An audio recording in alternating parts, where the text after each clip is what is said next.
Hello everyone! Ngayong araw, meron akong niluluto ngayong araw sa ulam natin. Yung manok na pinaadobo na may ketchup. Ginisa ko na ito ng buong garlic at saka onion.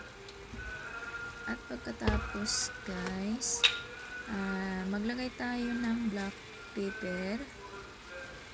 Lagyan natin po ng konti. Kayo na po ang bahala kung gaano karami yung ilagay nyo po kasi nagdepende kasi sa dami ng nagdepende kasi kung gaano kadami yung niluto nyo.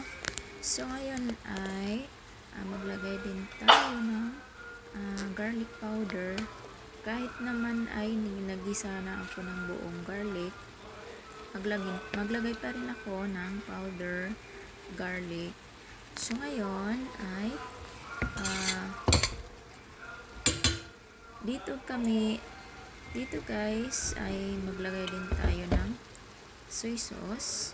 So depende din sa inyo kung gaano kadami ang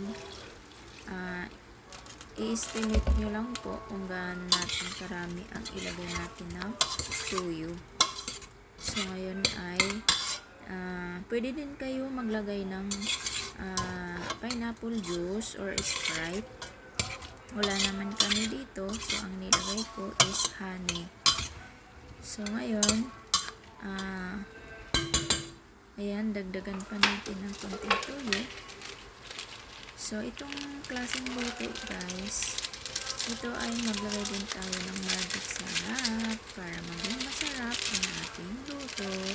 Kunti lang naman ang ilagay ko para mananam lang siya kunti.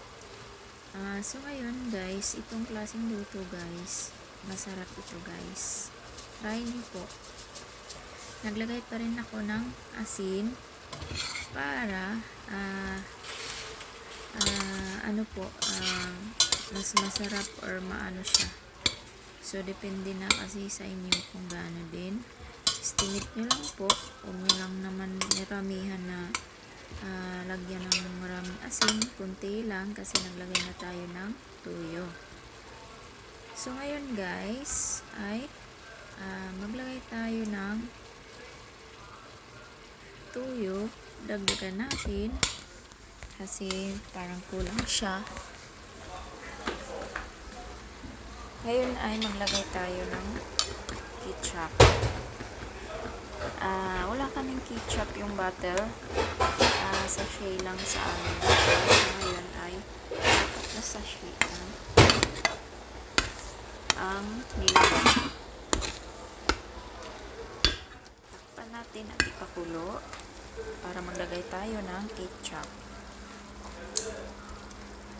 Ayan, naglagay na tayo ng ketchup. Sachet lang dito sa amin.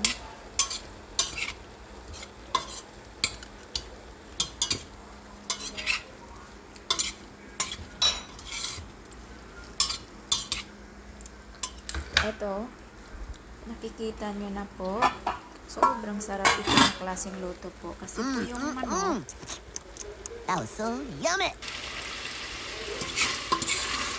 Kasi po yung manok kasi mas mataba siya. Hindi na kayo maghanap ng soft